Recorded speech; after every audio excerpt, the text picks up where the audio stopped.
जय मसीह।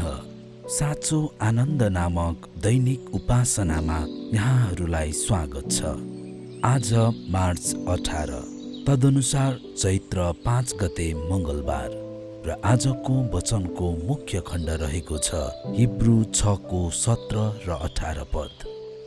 परमेश्वरले आफ्नो प्रतिज्ञाका हकदारहरूलाई बदली हुन नसक्ने उहाँको अभिप्राय पक्का गरी देखाउन चाहनुभयो।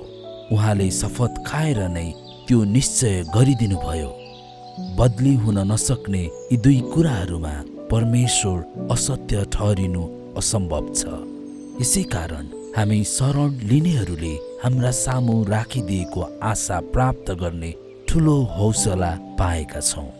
आजको शीर्षक रहेको छ, किन हामी हाम्रो आशामा दृढ रहनुपर्छ। परमेश्वर परिवर्तनीय हुनुहुन्न। उहाँले बाँकी सबै कुरालाई अनिश्चिततामा छोडेर हाम्रो केही सुरक्षालाई मात्र सुरक्षित गर्न प्रतिज्ञाहरू गर्नुहुन्न, शपथहरू खानुहुन्न अनि आफ्नो पुत्रको रगत बगाउनुहुन्न।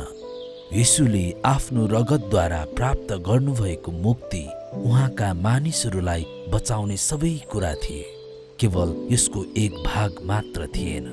यसले हामीलाई यो प्रश्न गर्ने बनाउँछ, त्यसो भए हिब्रूका लेखकले हामीलाई किन हाम्रो आशामा दृढ रहनुपर्छ भनेर उत्साह दिन्छन्।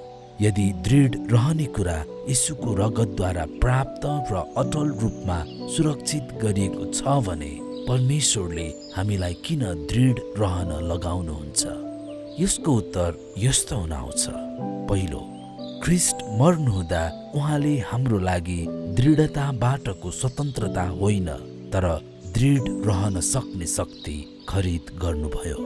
दोस्रो, उहाँले हामी दृढ रहन नपर्ने झैँ गरी हाम्रा इच्छाहरूलाई रद्द तुल्याउनु भएन, तर हामी दृढ रहने चाह गरौँ भनेर हाम्रा इच्छालाई सशक्तिकरण गर्ने कुरा खरिद गर्नुभयो।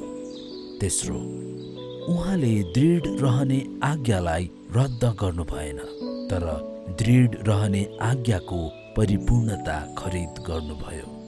चौथो, उहाँले प्रोत्साहनको अन्त्य गर्नु भएन, तर प्रोत्साहनको विजय खरिद गर्नुभयो।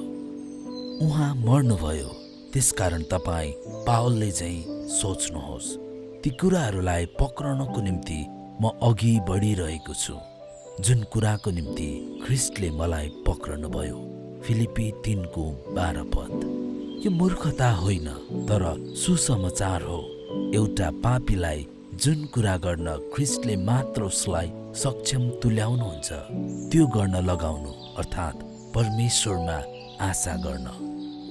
यसकारण म मेरो सारा हृदयले तपाईलाई आग्रह गर्छु, ख्रीष्टले तपाईलाई जे कुराको लागि पक्रनुभयो त्यसलाई आफ्नो सारा शक्तिले बलियो गरी पक्रनुहोस्, जसले तपाईमा शक्तिशाली रूपमा काम गर्दछ।